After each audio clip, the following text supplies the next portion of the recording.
How are your holiday season plans coming along? With the restrictions on big public gatherings, a whole lot of plans have been altered or changed, and that includes for people in the theater. The stage at Regina Little Theatre is usually busy at this time of the year with its annual Christmas play. Last year's production of It's a Wonderful Life, a radio play, was a big hit, and it turns out the story adaptation to a radio play was a sign of things to come. This year, the production is A Christmas Carol, but because of those public gathering restrictions, there is no stage play. But as they say in the business, the show must go on. So this year, Regina Little Theatre presents A Christmas Carol. Call it the old-time radio version with some modern twists. What's so good about it? Well, it's Christmas Eve. Bah, humbug. And Regina Little Theatre's A Christmas Carol was adapted and directed by Devin Melnyk. Hi, Devin.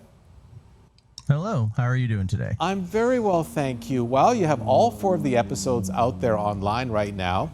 How do you feel about the result? Well, it's 5 episodes actually. Oh, okay.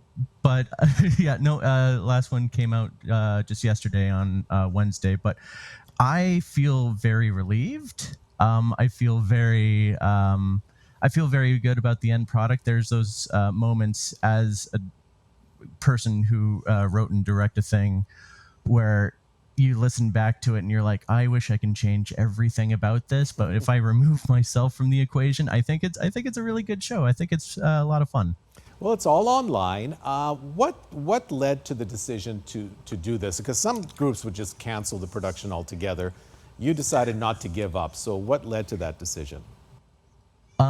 Well, it was a suggestion on the Regina Little Theatre board, and a producer on there, Mr. Derek Clausen, suggested to me, hey, we're thinking of doing since we can't do anything on stage right now, we're thinking of doing a podcast of A Christmas Carol, and I was thinking of having you direct it. I'm like, fantastic, that sounds like a lot of fun, and get me back in the groove again. Do we have a script? And he said, well, we thought it might be cheaper if you wrote the script. I'm like, I can do that too. Yeah, sure.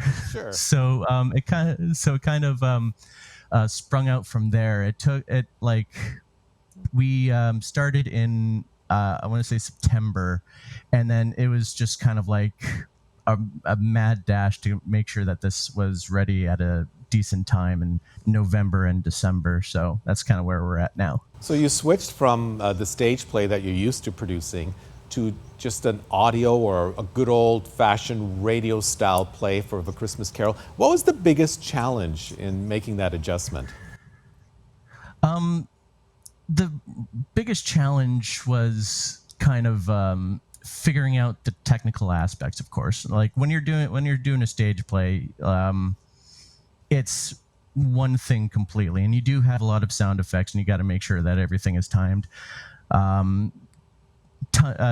well, sound effects wise, and like make sure that everybody has good costumes. This is kind of like shooting a movie without a camera, where you do have to, like, especially now with the whole COVID restrictions, you have to like schedule every single thing about it and make sure that everything is done by this date. And we have a pretty strict timeline going down the middle there to make sure that everything is good. So it's not necessarily that it's more difficult than a stage play. It's actually kind of a little bit of a less headache because you have technical people helping you with the whole situation. But it is very different from anything that I've ever done. So it's a really fun new experience. How did you get the actors, given the physical distancing rules, to interact with each other from an audio point of view? We had booths made up, and we put them all in individual booths so that they would actually be able to hear each other. But we found out that those booths were a little bit too echoey, so we ended up scrapping the booths, and so we moved them all into the costume room, and we put them all in between costume racks to like take out the echo that we were having with the booths, and that actually came out with a pretty clean sound, which was very surprising. But desperate times call for desperate measures, and we needed that sound those days. So Well, yeah. this is what theater people do, you know. You adapt, as you have in this case as well. Improvisation. That's Yeah. you know, some people can do it better than others. We happen to have the right stuff at the right time. So yeah. How'd you come up with the sound effects for this production? Because I've been listening to some of it, and there's some really cool sound effects in there. Yeah, the sound effects, well, originally, of course, all the sound effects are in the script. And as the project is edited, there's a library of free sound effects that we kind of come up with, as well as Foley sound effects. Like if somebody is, there's no slapping across the face in this, but if somebody's getting slapped across the face, you just, and like, you know, you record that and that's a sound effect. So that's sort of like Foley. But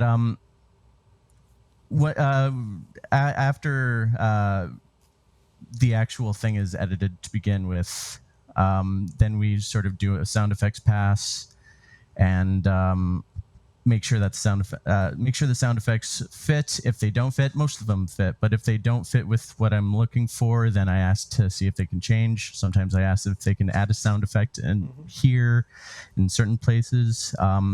It is just kind of like finding something with what we have. And since sound effects aren't actually always free, we have a very limited library on what we could use. So that was also a fun little challenge to find. It's back to that improvised thing we were talking about. Okay, Devin, make the big pitch here. Why should people go to Regina Little Theatre's website and click on this play, and of course, make a donation? Give us the pitch.